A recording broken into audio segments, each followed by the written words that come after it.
Mr. Kai Oyesen, I want to take the time to explain to you why I believe what I believe, or at least give you some compelling evidence. Now, I've long held the belief that we need to develop ourselves first and foremost before we can even think about truly helping the world, truly helping the community. A man by the name of Jordan Peterson said it, I think, most succinctly by saying, clean your room.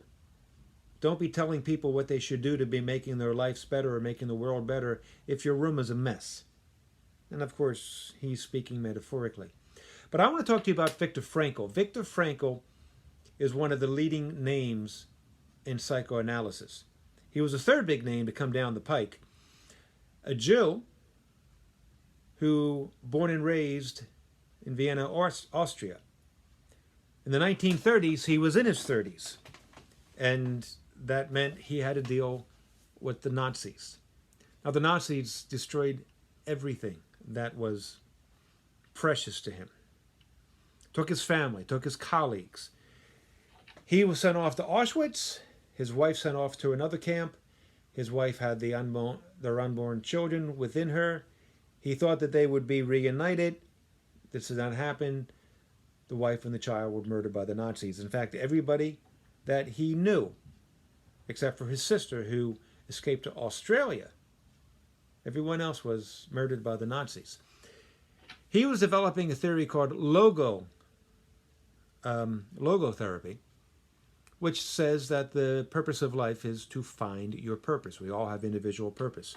And he had the chance to test that theory hour by hour, minute by minute, second by second within Auschwitz and with the entire Nazi madness of World War II. Now, I'm not going to get into details right here because I'm trying to keep this short, but the end result is that he did this. He actually found purpose and meaning and joy in every single day, which blows my little mind. And when the war was over, he got out of the camps and he thought he would be reunited with his wife and newborn child. No. And yet he still found joy and purpose in every day. And he went on to lead an amazing life. So I often told and continue to tell anecdotes about my life here in these videos and to my clients and to people I know. And I bring in anecdotes from other persons' lives. But man, Frankl went through all 9 levels of hell. And yet he retained his optimism, his innate human dignity, his awareness of his life being a gift from the Almighty.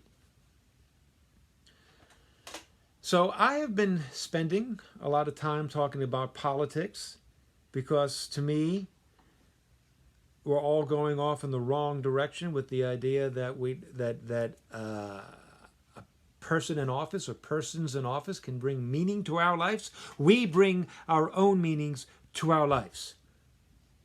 And we develop these tight communities with the people that we know and love. We do this. So just yesterday, I put my gratitude board, my Thanksgiving gratitude board on my lawn, and people pass by. They're invited to write down what they're grateful for. And with the admonition, nothing about politics. Please. What they're grateful for in 2020. I've been doing this for 6 or 7 years now. So I am in the holiday spirit. I have the optimism of the dignity of human life, of what we have yet to achieve. And then everybody's purpose, discovering and developing that purpose all combines to make a very purposeful world. 2020 has been great. The holidays are upon us, and this is a time to reflect and develop what is best about the humanity in us. So, my friends, peace. 4 fingers. Thanks. Be good to yourselves.